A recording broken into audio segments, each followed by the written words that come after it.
Good morning dear student, welcome to Chem Zone chemistry classes.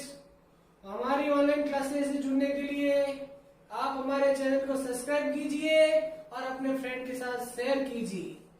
अपन ने last topic पढ़ा था अभिक्रिया वेग को प्रभावित करने वाले कारक। आज अपन को पढ़ना है अणुसंकेता और कोटि। तो आप हेडिंग लगाओगे अणुसंकेता और कोटि, अणुसंकेता और कोटि। सबसे पहले मैं बात करूंगा अणुसंकेता क्या होती है। किसी रासायनिक अभिक्रिया में भाग लेने वाले क्रिया कारक के अणुओं की संख्या को अणुसंकेता कहा जाता। किसी रासायनिक अभिक्रिया में भाग लेने वाले क्रिया कारक के अणुओं की संख्या को क्या कहा जाता है? अणुसंकेता। तो क्या लिखोगे? अणुसंकेता क्या होती है? तो किसी रासायनिक अभिक्रिया में भाग लेने वाले क्रिया कारक के अणुओं की संख्या को अणुसंकेता या मॉलिक्युलरिटी कहा जाता। कि क्रिया कारक के कितने अणु अभिक्रिया में भाग ले रहे हैं उन्हें अणुसंकेता बोलेंगे। जैसा आपकी H2 plus I2 gives 2HI। तो ये आपको क्रिया कारक दिख रहा है। तो ये क्रिया कारक के कितने अणु हैं? 2। तो अणुसंकेता कितनी हो जाएगी? 2 हो जाएगी। इसी तरह से यह अभिक्रिया है N2 plus 3H2 gives 2NH3। बताइए अणुसंकेता कितनी हो जाएगी? बताइए क्रिया कारक के अणु कितने? तो क्रिया कारक के अणु कितने? 4। तो अणुसंकेता कितनी हो जाएगी? 4। तो आप क्या ध्यान रखोगे? किसी रासायनिक अभिक्रिया में भाग लेने वाले क्रिया कारक के अणुओं की संख्या को अणुसंकेता कहा जाता। अब आपकी ये कोटि। अब देखो कोटि के लिए मैंने एक अभिक्रिया ली थोड़ी देर पहले। मैंने ये अभिक्रिया ली थी AA plus BB gives P। और इसके लिए मैंने कहा था R समानुपाती A की सांद्रता की घात A और B की सांद्रता की घात क्या लिखी थी। और मैंने समानुपाती का निशान हटाया था तो क्या आया था? क्या आया था? वेग स्थिरांक। अब ये वेग स्थिरांक आया था और फिर मैंने कहा था ये घातें है ना, घातों का योग, घातों का। और इसको मैंने बोला था कोटि। क्या बोला था? तो परिभाषा क्या होगी? क्रिया कारक ये दोनों क्रिया कारक की सांद्रता, क्रिया कारक की सांद्रता की घातों का योग क्या कहलाता है? कोटि। तो आप क्या लिखोगे? क्रिया कारकों की सांद्रता की क्रिया कारकों की सांद्रता की घातों का योग कोटि कहलाती है। क्या कहलाती है? तो बताओ कोटि क्या जाएगी? क्रिया कारक की सांद्रता की घातों का योग क्या कहलाता है? कोटि कहलाता। जैसे परीक्षा में आपको सवाल पूछ लिया, ये है सवाल किया आपके सामने R समानुपाती K, ये सवाल दे रखा है। आपको कहते हैं कि इसके लिए कोटि बताइए। बताइए कोटि में क्या कर दोगे? घातों का योग। बताइए घातों का योग कर सकते हो क्या? बताओ कोटि कितनी हो गई? 3 होगी। अब आपको परीक्षा में ये सवाल दे दिया, बताओ ये सवाल आपको दिया, तो बताइए कोटि निकाल सकते हो क्या? घातों का क्या कर दोगे? योग। तो बताइए घातों का योग कर दोगे क्या जाएगा? आप इस तरह से कोटि निकाल सकते। तो कोटि आपको निकालनी आगे होगी कि क्रिया कारक की सांद्रता क्रिया कारक की सांद्रता के घातों का योग को कोटि कहा जाता। आई बात समझ में? अब मैं आपको दूंगा अणु संकेत और कोटि में अंतर क्या है, ये नोट कर लीजिए और हेडिंग लगा दीजिए, अणु संकेता और कोटि में अंतर। तो नेक्स्ट टॉपिक अपना होगा अणु संकेता व कोटि में अंतर। तो देखो, अगर अणु संकेत और कोटि में अंतर की बात करो तो पहला अंतर तो आपको समझ में आ गया होगा, दोनों की परिभाषा। पहला अंतर क्या आ गया? दोनों की परिभाषा। तो परिभाषा बताओ क्या लिखोगे? तो अपन अणु संकेता और कोटि में अंतर की बात कर रहे हैं, तो पहला परिभाषा क्या लिखोगे? अणु संकेता क्या लिखोगे कि किसी रासायनिक अभिक्रिया में भाग लेने वाले क्रिया कारक के अणुओं की संख्या, क्रिया कारक के अणुओं की संख्या को क्या बोला जाता है? अणु संकेता। और कोटि किसे बोला जाएगा कि क्रिया कारक की सांद्रता, क्रिया कारक की सांद्रता के घातों के योग को कोटि बोला जाता है। तो आप पहला दोनों की परिभाषा लिख सकते हो, दोनों की परिभाषा लिख देना। यह आपका पहला अंतर हो जाएगा परिभाषा कि किसी रासायनिक अभिक्रिया में भाग लेने वाले क्रिया कारक के अणुओं की संख्या को क्या बोलेंगे? अणु संकेता। और क्रिया कारक की सांद्रता के घातों के योग को कोटि बोला जाएगा। अब ये कहा जाता है अणु संकेता, यह सैद्धांतिक पद है। कौन सा पद है? यह सैद्धांतिक पद है। और जो कोटि होती है ना, यह एक प्रायोगिक मान है। कौन सा मान है? प्रायोगिक मान है।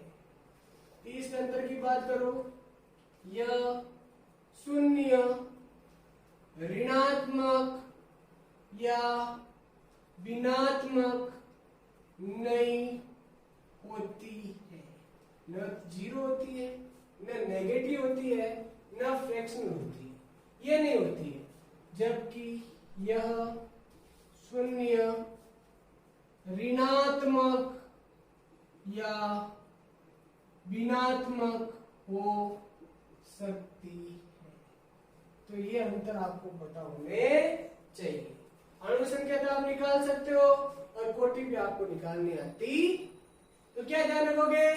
पहले दोनों की परिभाषा ध्यान रखनी है, फिर यह सैद्धांतिक पद है, यह प्रायोगिक मान है, यह शून्य, ऋणात्मक और ऋणात्मक नहीं होती है, यह शून्य, ऋणात्मक और ऋणात्मक हो सकती। आई बात समझ में? यह आप उतार लीजिए। चलो, यह आपने उतार दिया होगा। नेक्स्ट अपना टॉपिक है वेग स्थिरांक का मात्रक। कि जो वेग स्थिरांक k है, वेग स्थिरांक k का क्या मात्रक होता? तो आप हेडिंग लगाओगे वेग स्थिरांक का मात्रक। तो ध्यान से समझना, बहुत इंपॉर्टेंट है, हर बार एग्जाम में पूछा जाता। तो वेग स्थिरांक का मात्रक, के यूनिट की बात करनी। अभी मैंने आपको थोड़ी देर पहले बताया था कि सपोज ये अभिक्रिया है, ए बी गिव्स बी। बताइए इस अभिक्रिया के लिए 8 समानुपाती का लिख रहे थे, बताओ। कंसंट्रेशन ऑफ ए की power A, concentration of B की पावर बी, ये आप लिख रहे थे। और समानुपाती को हटा के क्या लिख रहे थे? के। तो बताइए ये आपने लिखा था क्या? बताओ के क्या था? के आपका था वेग स्थिरांक। के क्या था आपका? वेग स्थिरांक। अब मुझे के की यूनिट निकालनी, और जब के की यूनिट निकालनी है तो किस प्रकार से निकालूंगा? बताओ। R is equal to K, concentration of A, concentration of B, K की यूनिट चाहिए। तो पहले आपको पता है R की यूनिट क्या होती है? R अभिक्रिया वेग, और अभिक्रिया वेग की मैंने आपको यूनिट बताई थी mole upon litre, mole upon litre second inverse होती है। क्या होती है? Mole upon litre second inverse किसकी होती है? आर की। के की यूनिट आपको निकालनी है। बताइए ये क्या है? सांद्रता। तो सांद्रता की यूनिट क्या हो जाएगी? मोल पर लीटर। सांद्रता की क्या होती है? मोल पर लीटर। बताओ बी भी क्या है? सांद्रता। तो सांद्रता की यूनिट क्या हो जाएगी? मोल पर लीटर। आप देख रहे हो कि आधार क्या है? समान। अगर आधार समान है तो घातें क्या हो जाएगी? जुड़ जाएगी। और घातों को जोड़ोगे तो आपको क्या मिलेगा? मोल अपॉन लीटर के। बताओ जोड़ो तो मोल अपॉन लीटर ए प्लस, बताओ ए प्लस बी को क्या बोलेंगे? एन। तो ए प्लस बी को आप कोटि बोल सकते हैं, एन बोल सकते हैं। क्या बोल सकते हैं? कोटि। बताइए के चाहिए ना, इधर भेजोगे तो लीटर ऊपर और मोल नीचे, और इसकी जगह लिख दोगे एन। तो आप क्या लिख सकते हो? Second inverse mole upon litre. Litre ऊपर चला जाएगा और मोल कहाँ आ जाएगा? नीचे। और ए प्लस बी की जगह लिख सकते हो एन के। अब आपको कुछ दिख रहा होगा, आपको दिख रहा है दोनों सेम है, इसमें लीटर मोल, लेकिन दोनों इनवर्स है, दोनों इनवर्स है। तो आप क्या कर दो? उल्टा कर सकते हो। लो उल्टा करते हैं तो क्या जाएगा? तो इसको ऊपर भेजोगे लीटर अपॉन मोल प्लस का क्या जाएगा? माइनस। इनवर्स हो जाएगा litre upon mole N is equal to. अब आपको दिख रहा होगा, अब आपको दिख रहा होगा दोनों के आधार समान है। अगर आधार समान है तो घातें क्या हो जाएगी? जुड़ जाएगी। और बताइए घातें जुड़ जाएगी तो आपके सामने फॉर्मूला क्या जाएगा? सेकेंड इनवर्स क्या जाएगा? तो litre upon mole N minus one is equal to K. ये आपको हमेशा हमेशा याद रखना। आई बात समझ में? यहां तक आपको समझ में आ गया होगा। वापस देख लीजिए, मैंने आपको बताया एक सिंपलेस्ट रिएक्शन सामान्य अभिक्रिया A B B gives P. तो 8 समानुपाती क्या हो जाएगा? कंसंट्रेशन ऑफ ए की power A, concentration of B की पावर बी, और समानुपाती का निशान हटाओगे के आपका वेग स्थिरांक, और वेग स्थिरांक की यूनिट आपको चाहिए। तो आर की यूनिट क्या होती है? Second inverse mole upon litre. ये मैंने आपको स्टार्टिंग में बताया था के। और बताओ सांद्रता की यूनिट क्या? Mole upon litre. सांद्रता की यूनिट क्या? Mole upon litre. आधार समान है तो घातें जुड़ जाएगी। और ए प्लस बी को क्या बोलते हैं? कोटि। के चाहिए, इधर भेजोगे तो इसको इन्वर्स कर दोगे। इन्वर्स करने के बाद में आधार समान है, घातों को जोड़ दोगे तो आपको समझ में आ जाएगा, समझ में आ गया होगा कि इसका फॉर्मूला क्या होगा? सेकंड इनवर्स लीटर पर mole n minus one is equal to. अब लेकिन अपन याद करते हो भूल जाते हैं, याद करते हो याद करके जाते हैं लीटर अपन मोल, लीटर अपन मोल, लीटर अपन मोल, और परीक्षा में याद आता है मोल अपन लीटर, मोल अपन लीटर, मोल अपन लीटर। तो इसको कैसे याद करना? तो आपको ध्यान रखना है कि अंग्रेजी में पहले क्या आता है? बताओ। अंग्रेजी में पहले एल आता है फिर एम आता है। तो आप पहले क्या याद रखो? पहले ऊपर लीटर और नीचे मोल। तो ये फॉर्मूला आपको याद होना चाहिए। आई बात। अब परीक्षा में आपको क्या दिया? शून्य कोटि अभिक्रिया के लिए के का मात्रा लिखो। इसके लिए शून्य के लिए लिखो, वर्तम के लिए लिखो, द्वितीय के लिए लिखो, तृतीय के लिए पूछ सकता है। तो आप क्या करोगे? जैसे उसने पूछा शून्य कोटि के लिए, किसके लिए? शून्य कोटि अभिक्रिया के लिए। बताइए शून्य कोटि अभिक्रिया के लिए एन का मान क्या लिख दोगे? 0। अब आपने जैसे एन का मान लिखा 0 तो बताओ आप सॉल्व कर सकते हो इसको। 0 का कोई मतलब नहीं है।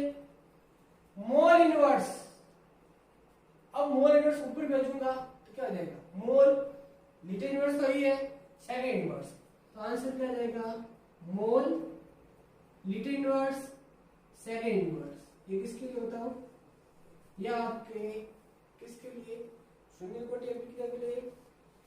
तो ये आपको समझ में आ गया होगा। अगर ये समझ में आ गया, अब मुझे परीक्षा में कहे प्रथम कोटि के लिए बताओ, किसके लिए, अगर प्रथम कोटि के लिए कहे तो बताओ मैं प्रथम कोटि के लिए निकाल सकता हूं क्या। तो देखो मैं इधर प्रथम कोटि के लिए निकाल रहा हूं, बताओ प्रथम कोटि के लिए निकालूंगा तो n का मान क्या लिख दोगे, n का मान 1, तो प्रथम कोटि के लिए निकाल रहा हूं, तो n का मान कितना 1, तो आप क्या लिख दोगे सेकंड इनवर्स लीटर अपॉन मोल, n का मान 1 माइनस 1 इक्वल टू, बताओ 1 में से क्या 0, और किसी की घात 0 होती है तो इसको क्या मानते हैं 1 मानते हैं, तो ये हो जाएगा 1, बताओ आंसर क्या रहेगा सेकंड इनवर्स। आई बात में, तो ये मैंने आपको बता दिया प्रथम कोटि के लिए k का मात्रा। अब आपको परीक्षा पूछ रहे द्वितीय कोटि के लिए बता, n का मान कितना लिख दोगे 2, परीक्षा में पूछ रहे तृतीय कोटि, तो आप n का मान कितना लिख दोगे 3। आराम से आप सॉल्व कर सकते हो, ये आपको समझ में आ गया होगा। इसका स्क्रीनशॉट ले लीजिए, इसको नोट कर लीजिए।